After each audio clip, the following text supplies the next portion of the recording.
یہ فضائل فوائد کا تعلق ہے۔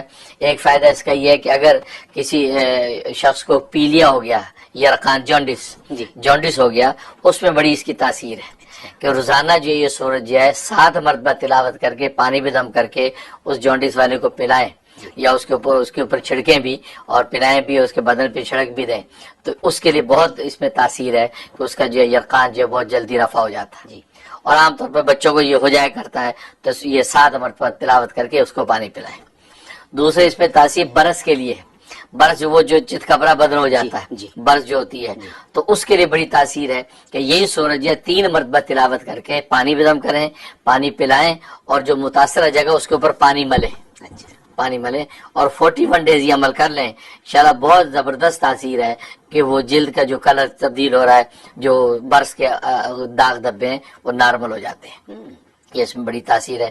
اور آپ جانتے ہیں کہ برس کا علاج عام طور پہ میڈیکل سائنس میں بھی نہیں ہے، لا علاج ہے، لوگ اسی طرح چلتے ہیں، لیکن اس میں اس کی بڑی تاثیر ہے۔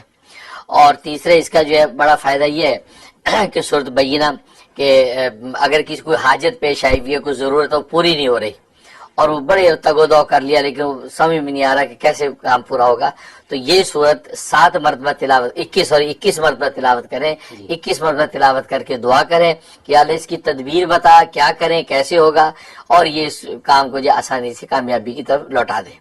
تو یہ شروع کر دیں، تو یہ 21 ہی دن کرنا ہے، 21 دن میں ہی اللہ تبارک و تعالی وہ حاجت پوری کر دیتے ہیں۔ تو حضرت یہ تو جو مقروض ہیں وہ پڑھ سکتے ہیں؟ جی بالکل، جو بھی مقصد جو جن کی شادی نہیں ہوئی وہ پڑھ سکتے ہیں، بالکل، جن کی نوکریاں نہیں ہیں وہ پڑھ سکتے ہیں، مطلب ہر مسئلے کا حل ہے۔ بہت تو 21 ٹائم پڑھنا ہے۔ بہت اور دوسرا یہ کہ اگر کوئی چاہتا ہے کہ ماحول معاشرے میری عزت ہو، خاندان میں لوگ مجھے معزز سمجھیں، یا یہ کہ خاندان اس کو اگنور کرتا ہے، یا آفس میں جاتا ہے عام سوسائٹی میں اس کی کوئی عزت اہمیت نہیں ہے، تو وہ شخص روزانہ 21 مرتبہ پڑھ کے جو اپنی عزت عافیت کی دعا کرے تو اللہ اس کو جو ہے مخلوق میں مقبول کر دیتے ہیں۔ بہترین۔ اور ظاہر یہ ہر آدمی کی ضرورت ہوتی ہے کہ لوگ عزت سے بات کریں، تو اس کو یہ اللہ تبارک و تعالی عزت عافیت عطا کر دیتے ہیں۔ تو یہ اس کے فضائل و فوائد ہیں، اس پہ انسان عمل کرتا ہے تو آگے بڑھتا ہے۔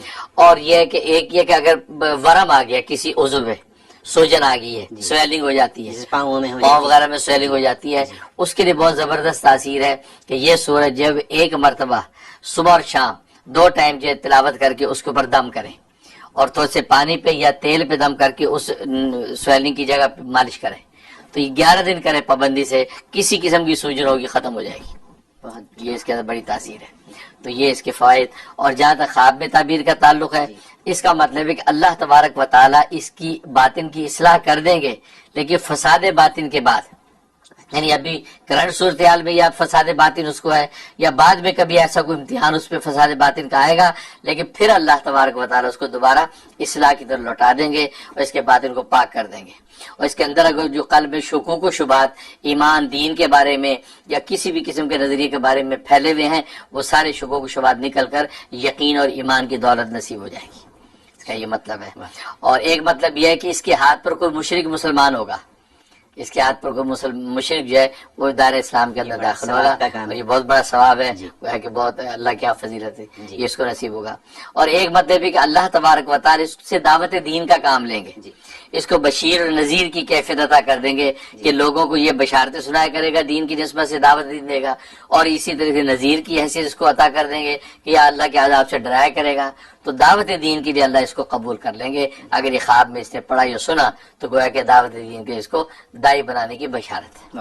بہت خوب حضرت، یہ جو کام کی باتیں ہیں اس میں، اور یہ چھوٹی آیت ہے، 8 آیات ہیں، 8 آیات ہیں، بالکل۔ تو 21 دفعہ پڑھنا جو ہے کوئی مشکل نہیں ہونا چاہیے، اور 21 دن میں حل ہے بالکل۔ اور حضرت یہ فرمائیے کہ کچھ لوگ یہ کہتے ہیں کہ ہم جو آپ نے بتایا وہ ہم نے پڑھا لیکن ان کا مسئلہ حل نہیں ہوا، تو ان لوگوں کو خاص میسج دیجئے کہ اس میں نا امید ہونے کی بات نہیں ہے، یہ اللہ کی چوزنگ ہے ٹائم کے حساب سے کہ کب وہ مسئلے کا حل کریں۔ آپ فرمائیے۔ اس کے تو بڑا اچھا یہ اس کے عنوان ہے، وہ ایک اللہ والے فرماتے تھے، ایک ہماری منشا، ایک اللہ کی منشا ہے، ایک ہماری مرضی، ایک اللہ کی مرضی ہے۔ جب ہم اپنی مرضی کے حصول کے لیے محنت کرتے ہیں اور بظاہر پوری ہوتی نظر نہیں آتی، تو یہ سمجھیں کہ اللہ کی مرضی پوری ہو رہی ہے، اور اللہ کی مرضی ہماری مرضی پر حاوی ہے، جیسے ابا کی چاہت بیٹے کی چاہت پر مقدم ہے، ایسے ربا کی چاہت جو ہے مخلوق کی چاہت پر مقدم ہے.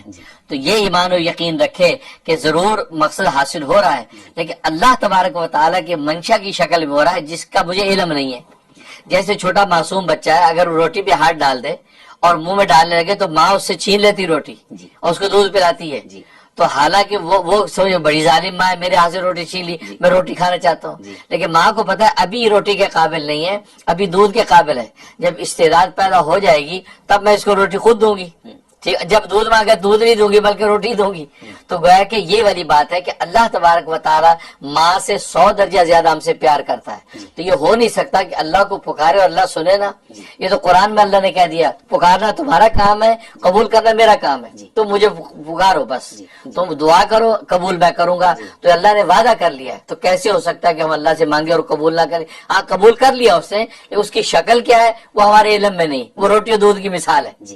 اس لیے ہم نادانی میں سمجھتے کہ پورا نہیں کیا، لیکن فیوچر میں ایک وقت آتا ہے ہم ریئلائز کر جاتے ہیں کہ یار واقعی وہ صحیح ہوا. اگر اس وقت وہ مل جاتی چیز تو ہمیں وہ قدر نہ ہوتی.